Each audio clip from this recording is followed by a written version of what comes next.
মানুষের জীবনের শেষ মুহূর্তের কথা সবচেয়ে গুরুত্বপূর্ণ হয়ে থাকে, সামারি হয়ে থাকে। তিনি সেখানে বলেছেন, ফাস্তাউসু বিন-নিসাই খায়রা, তোমরা মেয়েদের ব্যাপারে, নারীদের ব্যাপারে আমার কাছ থেকে ওসিয়ত নিয়ে রাখো, তাদের সাথে সদাচরণ করবার, তাদের অধিকারগুলোকে যথাভাবে দেওয়ার ব্যাপারে তোমরা সদাচরণ করো। নারী অধিকার নিয়ে কথা বলা এটা এখন একটা ফ্যাশনের বিষয়। যে হুজুর নারী অধিকার নিয়ে বেশি কথা বলে সে হুজুর আধুনিক হুজুর। আমার ভক্তদের মধ্যে মহিলারা ভক্ত একটু বেশি, কারণ মহিলাদের অধিকার নিয়ে আমরা একটু বেশি কথা বলি। অবশ্যই এটা ইন্টেনশনালি বলি তা না, নানা কারণে বলা হয়ে যায়। তো এই কারণে দেখা যায় যে মহিলারা তুলনামূলকভাবে বলে না এই হুজুর ভালো। তো মহিলাদের অধিকার নিয়ে কথা বলাটা এটা 2025-এর পৃথিবীতে এটা ফ্যাশনের বিষয়। এটা যে বলে সে সেফ সাইডে থাকে, সমস্ত এমবেসি গুলো তাকে সাপোর্ট করার জন্য দাঁড়িয়ে যায়, বিদেশি সংস্থাগুলো তার জন্য ফাইল রেডি করে ফেলে তাকে সাহায্য করার জন্য, সকল এলিমেন্ট তার পক্ষে দাঁড়িয়ে যায়, কারণ সে নারী অধিকার কর্মী। মুহাম্মদ সাল্লাল্লাহু আলাইহি ওয়াসাল্লাম যখন নারী অধিকার নিয়ে কাজ করেছেন তখন নারী হিসাবে জন্মগ্রহণ করাটা পৃথিবীতে অপরাধ ছিল। অন্য কারোর কথা তো পরের কথা, কোরআন বলছে, আল্লাহ তাআলা ইরশাদ করছেন, ওয়াইদা বুশিরা আহাদুহুম বিল উনসা দাল্লা ওয়াজহুহু মুসওয়াদ্দান ওয়া হুয়া কাযীম। তাদের কাউকে যখন তোমার কন্যা সন্তান হয়েছে সংবাদ দেওয়া হতো তখন তার মুখ কালো হয়ে যেত, ইয়াতাওয়ারা মিনাল কওম, এবং সে মুখ লুকালুকি করত, মানুষের সামনে যেত না কিছুদিন যে কন্যা সন্তান হয়েছে। আল্লাহ তাআলা কোরআনে কারীমে বলেছেন, ওয়াইদাল মাউউদাতু সুইলাত বিআইয়ি যামবিন কুতিলাত। স্মরণ করো সেই দিনের কথা যেদিন মক্কার সে পাষণ্ড মানুষেরা নিজের কন্যা সন্তানকে ভুলিয়ে ভালিয়ে আদর করার কথা বলে মরুভূমিতে নিয়ে আগে থেকে পুঁতে রাখা, আগে থেকে গর্ত করে রাখা গর্তে তাকে ফেলে দিয়ে জীবন্ত মেয়েকে চাপা দিয়ে দিতে সে কন্যা দাঁড়িয়ে জিজ্ঞেস করবে আল্লাহর দরবারে, কোন অপরাধ আমাকে হত্যা করেছিলে বাবা, আজ তোমার বিচার হবে, তুমি জবাব দাও। সেই সমাজের বুকের উপর দাঁড়িয়ে বুক টান টান করে মুহাম্মদ সাল্লাল্লাহু আলাইহি ওয়াসাল্লাম ঘোষণা করেছিলেন, কেউ যদি দুটি সন্তান কন্যা জন্ম দেয়, কোন মা বাবা যদি তাদের সাথে সদাচরণ করে, বৈষম্য না করে, জুলুম না করে, তাদেরকে সুদীক্ষা দেয়, তাহলে সে শুধু জান্নাতে যাবে তা নয়, মুহাম্মদ সাল্লাল্লাহু আলাইহি ওয়াসাল্লামের সাথে জান্নাতে থাকবে। ইমাম মালিক রাহমাতুল্লাহ আলাইহি আমাদের ফিকহের যে প্রসিদ্ধ 4টি থট মাযহাব, এর মধ্যে একটি থটের প্রতিষ্ঠাতা আপনারা জানেন, মদিনার মানুষ ছিলেন।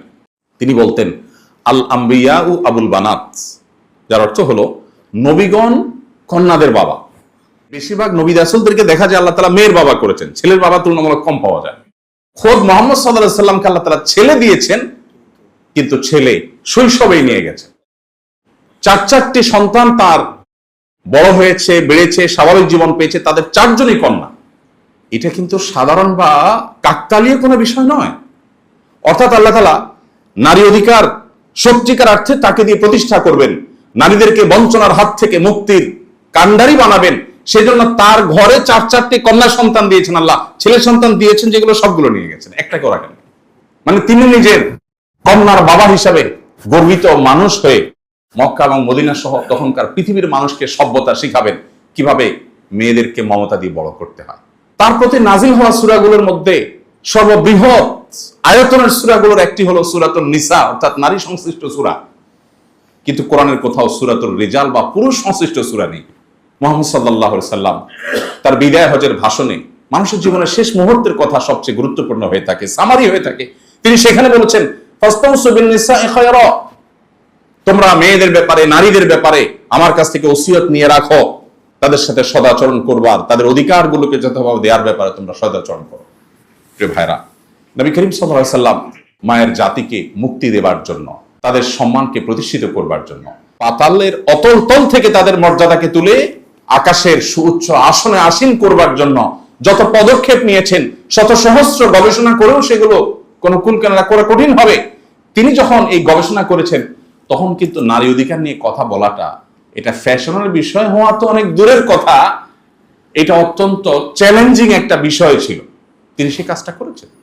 আজকের আধুনিক পৃথিবীতে অন্য ধর্মাবলম্বী, ভিন্ন ধর্মের মানুষ, সংখ্যালঘু যারা, তাদের প্রতি দায়িত্বশীল হওয়ার দীক্ষা পৃথিবীর প্রত্যেকটা অঞ্চলে মানুষ দেয়, সভ্য পৃথিবীর সবাই দেয়, আমরাও দেই।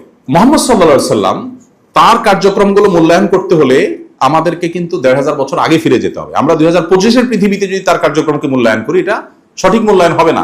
কারণ তিনি যে সময় ছিলেন তখনকার পৃথিবীতে প্রতিপক্ষের মানুষদের প্রতি শ্রদ্ধা দেখানো বা তাদেরকে সহ্য করা, এটা তো মানুষ কল্পনা করতো না।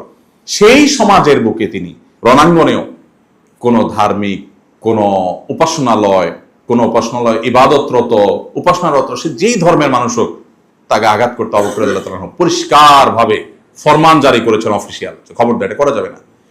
কোন কৃষি ক্ষেতে কোন ফসলি জমিনে কোন প্রকার আক্রমণ যেন করা না হয় তিনি নির্দেশ জারি করেছেন। আজকে যেই পৃথিবীকে আমরা সভ্য দাবি করছি, আমরা নিজেদেরকে সভ্য দাবি করছি, সেই পৃথিবীতে বাবার সামনে মায়ের সামনে ক্ষুধার কষ্টে কাতরাতে কাতরাতে শিশু কঙ্কালসার হয়ে মৃত্যুর জন্য প্রহর গুনছে। কলোসিয়ামের গ্যালারির মতো গোটা পৃথিবী থেকে আমরা চেয়ে চেয়ে দেখছি, এরপর আমরা নিজেদেরকে সভ্য দাবি করছি। মুহাম্মদ সাল্লাল্লাহু আলাইহি সাল্লামের জীবনে এতগুলো যুদ্ধে অংশগ্রহণ করা, এতগুলো যুদ্ধের নেতৃত্ব, এতগুলো অভিযান নেতৃত্ব দেওয়ার ইতিহাসে কোন একটা শিশুর গায়ে একটি ফুলের টোকা লেগেছে এটা তার কোনো শত্রুও দাবি করার সুযোগ পায়নি। উহুদ যুদ্ধের একটা ছোট্ট ঘটনা না বলে পারছি না। তিনি তার তরবারি দিলেন রণাঙ্গনে, চরম অবস্থা যখন বিরাজ করছে, মুসলমানদের খারাপ সময় যাচ্ছে, তখন একজনকে সাহসিকতার দেওয়ার জন্য, সাহস দেওয়ার জন্য তাকে তার তরবারি দিয়ে বলেন, যাও আমার তরবারি দিলাম। নবীজির তরবারি পেয়েছে, সে অনেকটা সাহসী হলেন এবং তিনি ঝাঁপিয়ে পড়লেন যুদ্ধে। হঠাৎ করে তার চোখে পড়লো দূরে কোথাও কেউ একজন কাউকে ধরাশয়ী করে ফেলেছে। তিনি দৌড়ে সেখানে গেলেন, যে দেখতে পেলেন যাকে ধরাশয়ী করা হয়েছে তিনি তারই দলের সৈনিক, তারই সহযোদ্ধা, আর ধরাশয়ী যিনি করছেন তিনি লাশের সাথে কোন একটা নির্মমতা করছেন, বিকৃতি করছেন। তখন তিনি আরো কাছে গেলেন, কাছে গিয়ে দেখলেন যে সেই নির্মম দৃশ্য, কলিজা বের করে রাসূলুল্লাহ সাল্লাল্লাহু আলাইহি ওয়াসাল্লামের চাচার কলিজা চাবানোর সে দৃশ্য। তিনি কাছে গেলেন, যে দেখলেন যে এই যে দৃশ্য যিনি করছেন একজন নারী। তিনি তরবারি বের করলেন, তাকে আঘাত করবেন, উদ্যত হলেন। কিছু দূর যে আঘাত করার আগ মুহূর্তে তিনি আবার থমকে গেলেন এবং তরবারি আবার খাপে ঢুকিয়ে তিনি পেছনে চলে আসলেন। পরবর্তী তিনি বলছিলেন যে এরকম নির্মম দৃশ্য সহযোদ্ধার প্রতি দেখা